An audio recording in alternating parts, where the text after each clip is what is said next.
জয় গুরু। অখণ্ড মণ্ডলেশ্বর শ্রী শ্রী স্বামী স্বরূপানন্দ পরমহংসদেবের অমৃতময় বাণী। জীবনের উন্নতি। এক ভক্ত পত্রলেখকের পত্রের উত্তরে শ্রী শ্রী বামনী লিখিলেন, জীবনে তোমার উন্নতি হোক, কিন্তু জীবনের উন্নতি বলতে আমি কি বুঝি তাহা কি তুমি জানো? চরিত্র অক্ষুণ্ণ রাখিয়া সহস্র প্রলোভনের মধ্যে দিয়াও বীর বিক্রমে চলিয়া যাইবার সামর্থ্য লাভ করিবার নাম জীবনের উন্নতি। ব্যাংকে তোমার লক্ষ লক্ষ টাকা জমিয়াছে কিনা তাহার সহিত প্রকৃত জীবন উন্নতির সম্পর্ক নাই।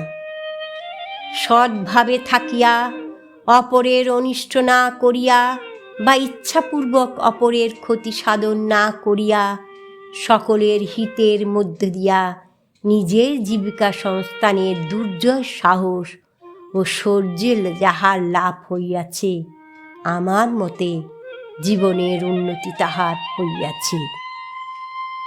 ভগবানের নামের সেবার মধ্যে দিয়া নিত্য তাহাকে নূতন করিয়া আস্বাদন করার ও তাহার অপার করুণার বিকলিত ধারার মধ্যে দিয়া জীবনের কঠোর কঠিন সংগ্রাম অভিরাম পরিচালন করিয়া যাওয়ার যে ক্ষমতা, তাহাই জীবনের উন্নতি।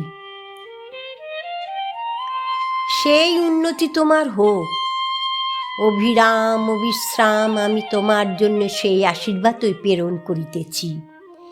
যেই যুগে প্রায় প্রত্যেকটা মানুষ বিনা কারণে ইঁদুরের মতো পরের ঘরের বেড়া কাটিয়া তাহার সর্বনাশ সাধন করিতেছে, যেই যুগে বিনা প্রয়োজনে পরের পুত্রকন্যাগুলোকে ছাড় পোকার মতো পিষিয়া মারিয়া ফেলিয়া ব্যক্তিগত উন্নতির স্টিম রোলার চালাইয়া যাওয়ায় সভ্যতার লক্ষণ হইয়াছে, যেই যুগে আগমারা কলের মধ্যে সকল দরিদ্র দুর্বল দিগকে চিপিয়া মারিয়া তাহাদের সকলের শরীর ও মন হইতে নিষ্কাশিত শোণিত ধারা শুকাইয়া তাহা দিয়া ধনীর রম্য বজ্রায়োজনের শর্করা তৈরি হইতেছে, সেই যুগে আমি তোমার জীবনের উন্নতিকে তাহাদের সকলের পর্যায় হইতে আলাদা করিয়া দেখিতে চাহি।